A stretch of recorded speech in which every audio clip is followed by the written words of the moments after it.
banget. Bentar. Ini Google Meet-nya error. I put it out in a negative way. We can understand how it's completely wrong now, even though it got more people to hear me. It wasn't the best way for people to hear me. Yeah. Oke, soalnya ada sih banyak poin yang mungkin tadi sebelumnya udah dijelasin kali ya, soalnya aku kayak tadi datangnya telat. Kayak aku ngeliat beberapa video kamu, terus aku ngeliat ada beberapa komen, ada yang dari BB komen, terus aku ngeliat ada Kevin juga komen. Terus aku tuh emang, kalau menurut aku memang secara pribadi mungkin it's kind of offensive, tapi maksudnya kemasannya tuh bukan maksudnya untuk ofensif gitu. Dan kalau misal dibilang rasis pun menurut aku kayaknya nggak rasis ya, lebih kayak tuh kalau nggak salah aku baca komennya Kevin yang Kevin ngebales ada orang yang ngomong itu lebih ke etnosentrisme. Betul. Bentar, maaf banget, can I cut you for like a quick second? I have something to announce. Okay. Cepet banget, sorry bentar ya. Okay, so apparently my friends kasih tau ke gue kalau ada Instagram Betsy Smokes _ Instagram, this one. I want people to know that that's not me, because it's making like very big announcement gitu on their stories. I want people to know that that's not me. Iya, oke. Yeah. Sorry if anyone kayak accidentally found out that that's me. Thank you. Oke, maaf. Iya nggak apa. Oke, lanjut. Itu aku lihat di komennya yang Kevin balas yang etnosentrisme, aku juga tadi sempat baca atau mungkin lebih ke sana ya, aku juga nggak ngerti gitu. Kalau dibalas enggak. Cuman gini, tadi aku cuma mau ngebales yang tadi kalau nggak salah Geraldi atau siapa yang nanya ya, yang kayak kamu nggak expect kalau misalnya video kamu bakal viral. Iya, gue nggak expect bakalan viral sampai situ. Again, biasanya views gue nyampe paling banyak biasanya 200,000 something. This was 15 million going before gue deactivate the TikTok account-nya. I see. I mean, here's the thing ya, Betsy. Kayak gini, when you put something, apalagi on social media, dan account kamu nggak di-private kan, so kamu udah nggak bisa ekspektasi bahwa viewers kamu bakal dikit. Jadi kayak lebih kayak you reap what you sow aja kalau menurut aku. Jadi sebetulnya kalau menurut aku, kamu lebih gimana ya, berhati-hati aja gitu kalau emang mau ngupload something. Jadi jangan sampai kayak kesannya kamu lari dari tanggung jawab kamu. Jadi kayak ya kan, ngerti kan, jadi kayak kamu emang udah ngupload dan kamu nguploadnya ke publik gitu loh. Yang kita nggak tahu sampai sekarang algoritma TikTok itu seperti apa, ada yang bisa viral, ada yang enggak tiba-tiba gitu loh. Jadi aku lebih gitu aja sih, jangan kayak tiba-tiba kamu ngerasa gue kayak ekspektasi ini bakal viral, ya ekspektasi lo apa, orang lo put it on public gitu loh. Jadi kalau bisa kita aja sama, mungkin next time untuk kayak bikin video-video kayak gitu lebih ke apa ya tadi aku dengar ada yang bela research gitu. Terus aku sih sekarang lebih ke kalau nge-blaming kayak nge-blame kayak misalnya anggaplah nge-blame kamu gitu, aku ngerasa itu kan nggak nyelesain masalah ya. Sekarang kayak udah banyak nih orang-orang yang kayak udah ngasih saran ke kamu dan menurut aku bagus-bagus banget. Jadi aku lebih kayak ke kamu sekarang lebih perhatian diri kamu sendiri aja. I mean kayak kamu masih 16 tahun dan kayak pressure nggak dibully sih ya, mungkin bisa bilang dibully sama banyak orang netizen itu kayak capek banget. Kecuali kalau kamu udah kayak Bebe gitu yang kayak udah tiap hari udah cerita udah kayak makanan tiap hari kan yang kayak udah sampai mati rasa kan, itu nggak apa-apa. Cuman kayak kamu masih 16 tahun, kayak jalan kamu masih panjang. Semoga ini bisa jadi pelajaran untuk kamu untuk lebih berhati-hati lagi dan lebih melihat situasi aja sih sebetulnya kayak gitu. Tadi kalau nggak tadi ada Vicky yang ngomong kayak malah jadi perdebatan yang tadinya nggak ada malah ada gitu sih, yang harus diperhatikan. Oke, lanjut kita pindah ke Alexandria Rina Rosita. Oke. Boleh gue mau jalan malam di sini. Siapa? Gue jadi. Kan lu udah nanya tadi. Belum Pak, saya belum nanya sama sekali saya. Oh, Bapak yang mau. Oke, ya udah. Satu orang satu pertanyaan doang. Lanjut. Ya, gue cuma bikin satu pertanyaan sama satu pernyataan aja. Pertanyaannya itu, ini gue mewakili pertanyaan-pertanyaan yang ada di live comment aja sih.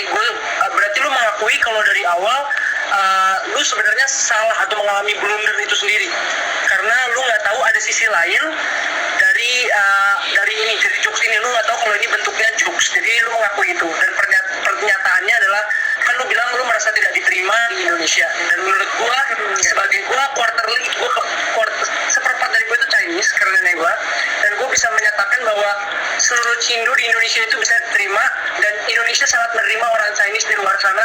Mau dari manapun kalian akan sangat diterima di Indonesia karena keberagamannya. Segitu aja sih dari gua. Oke. Terima kasih. Oke, Betsy silakan dijawab. Oke, satu buat benerin pernyataannya, bukan pertanyaannya, pernyataannya. Gue nggak bilang gue nggak terima, gue nggak diterima di Indonesia, di satu Indonesia, nggak mungkin. Gue bilang kalau di certain communities, gue sebagai orang Chinese, gue ngerasa kayak gue nggak diterima.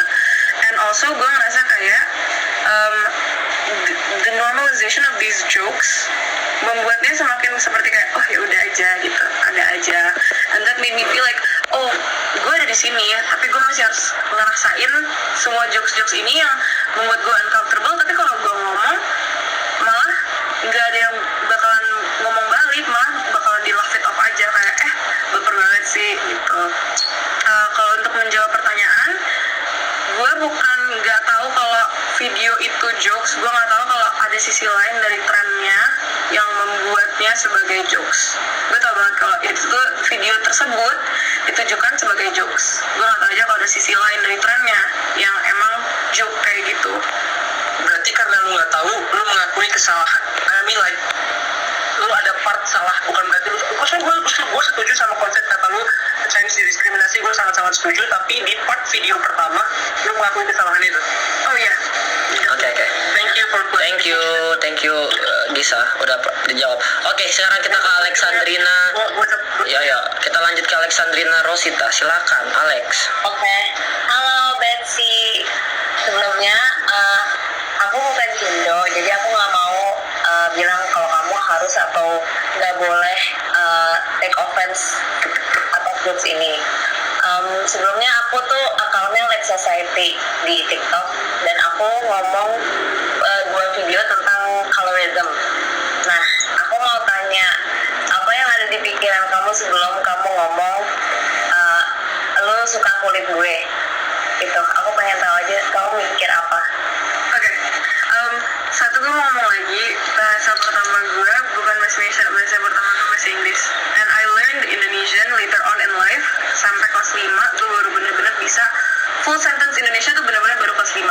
Jadi whatever words yang sekarang gue pakai juga in my head, I have to somehow translate a couple of parts.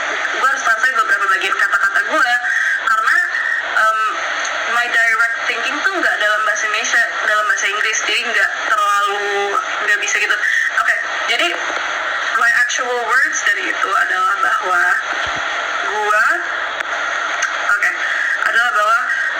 people like my skin color, my skin tone. People like my skin tone, color, whatever you prefer. People like my skin. People like Chinese people's skin. People like our food. People like our angpao. But then they diss our language, which is part of our culture. Believe it, emang beneran faktanya adalah bahwa di Indonesia emang menurut gue dan menurut banyak sekali orang sepertinya kalau glorifikasi kulit putih memang ada. Dan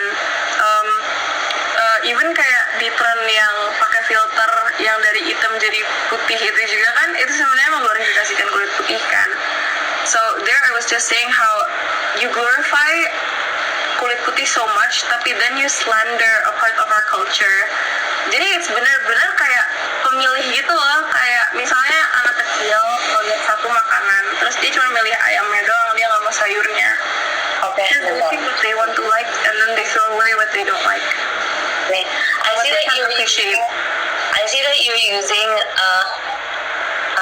the American POC template.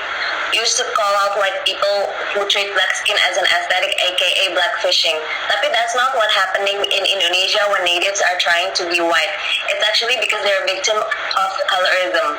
Itu ada bedanya. And kamu nggak bisa pura-pura nggak tahu kalau misalkan di komunitas kamu juga you make fun of natives for having darker skin. I know because I have been made fun of for having like a darker skin tone. Jadi itu sebenarnya natives pengen punya lighter skin tone itu karena ngerasa inferior gitu, karena itu tuh akibat kolonialisme gitu.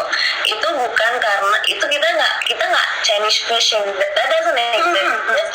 Your skin tone has always been the beauty standard. Kalau misalkan kasusnya orang putih itu, mereka itu dulu used to make fun of black people, tapi setelah rise of hip hop and rap, mereka akhirnya jadi imitating famous artist itu yang kulitnya hitam atau tan gitu. Thank you lah Randy Kevin. Nah, terus ya begitu, jadinya nggak bisa kamu ngomong gitu.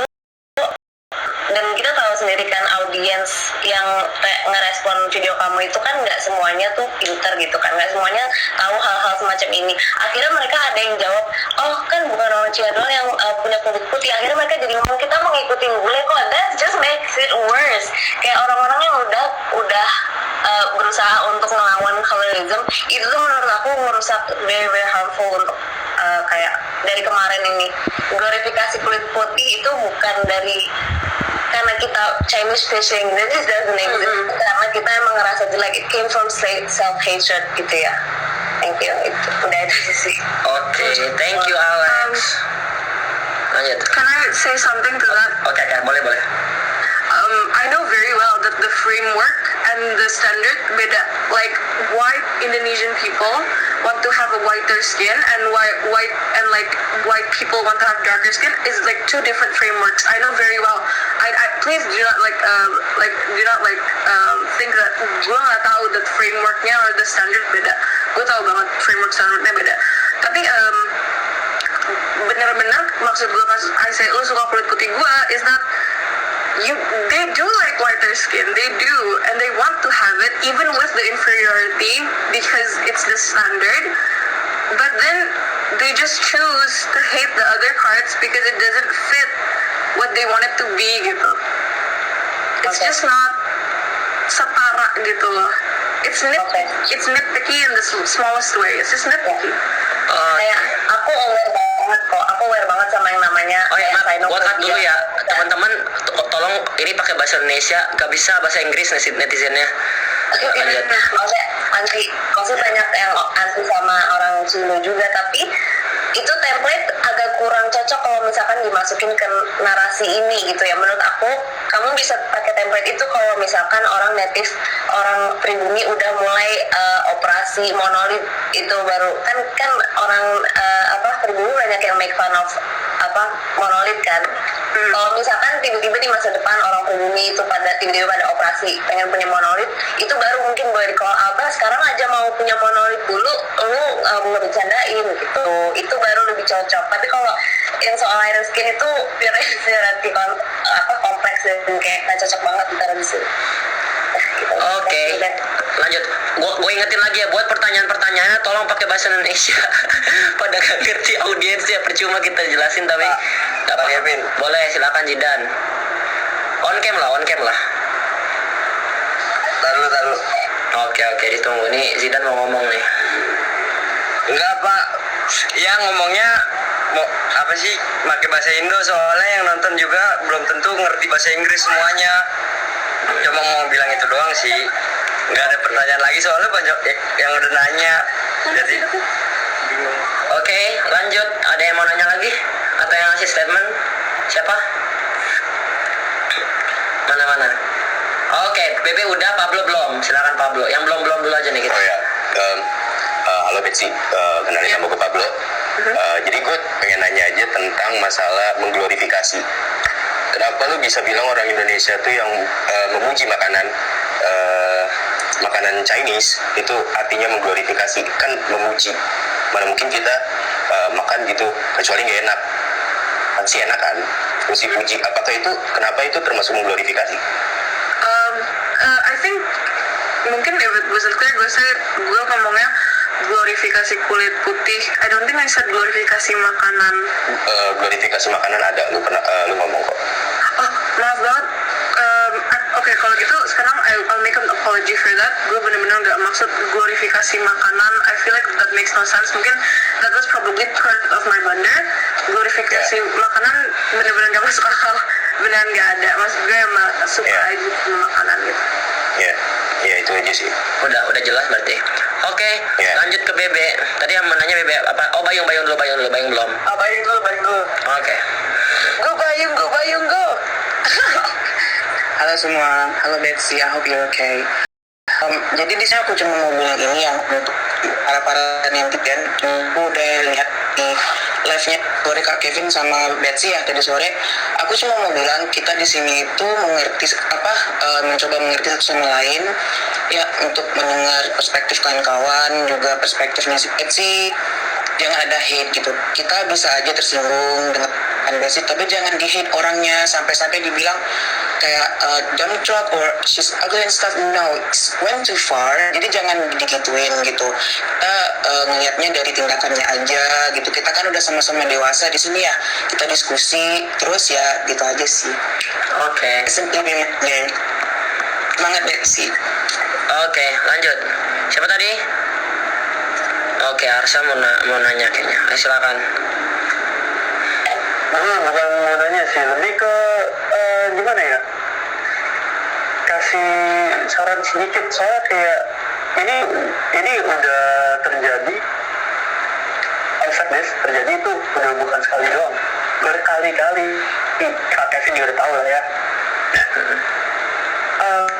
Gini, kalau speak up kayak tadi pada banyak yang ngomong, please tenangin diri dulu. Kalau speak up, research dulu.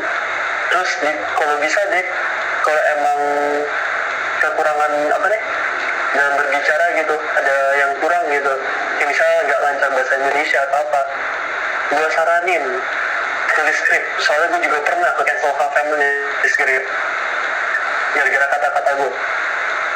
Nah, tidak semua orang bisa nangkep poin yang lo mau beri, karena pikiran lo sama pikiran orang tuh beda, cara nangkep orang tuh beda juga.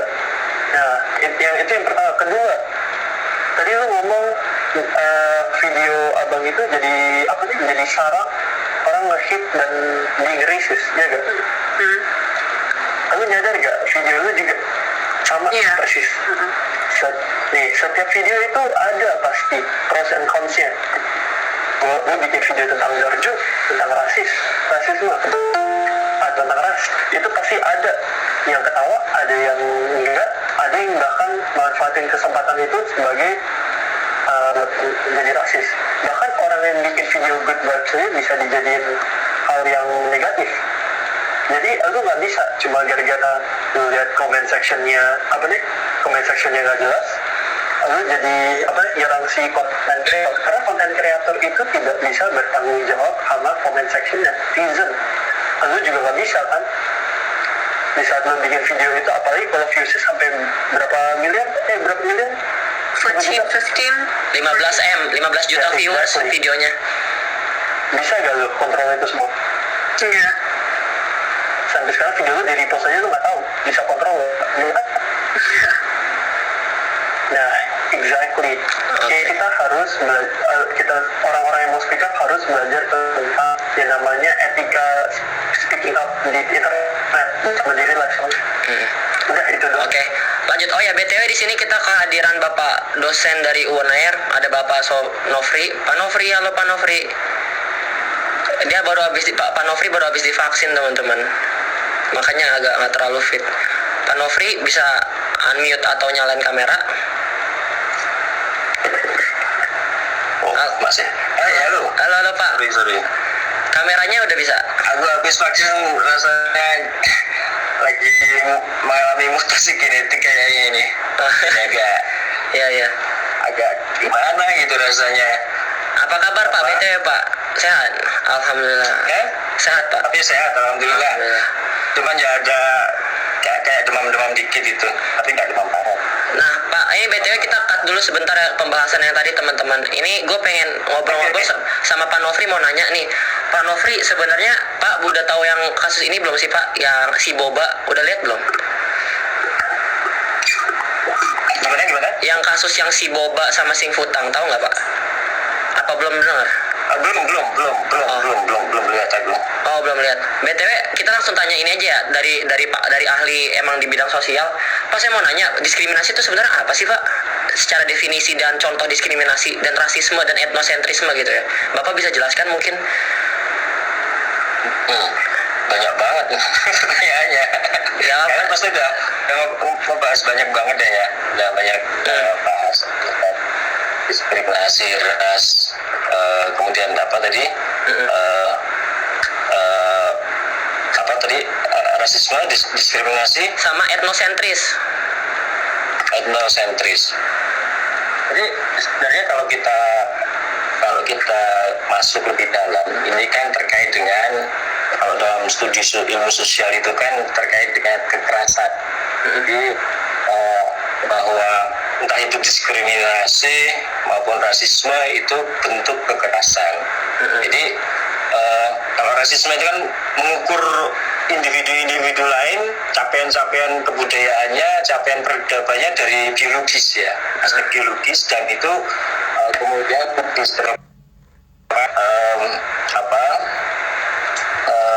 jadi kualitas satu kebudayaan, kualitas satu peradaban itu dilihat dari aspek biologis. Nah, aspek biologis ini kan kemudian cenderung merendahkan yang dan lain sebagainya. Nah, ini itu secara sederhana sih seperti itu. Kupikir kalian pasti udah mendalaminya ya. Iya.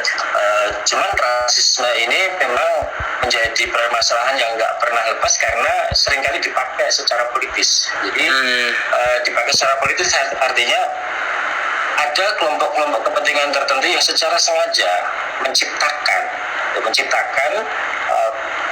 produk komunikasi rasis untuk menciptakan polarisasi dalam masyarakat, menciptakan konflik dalam masyarakat, karena itu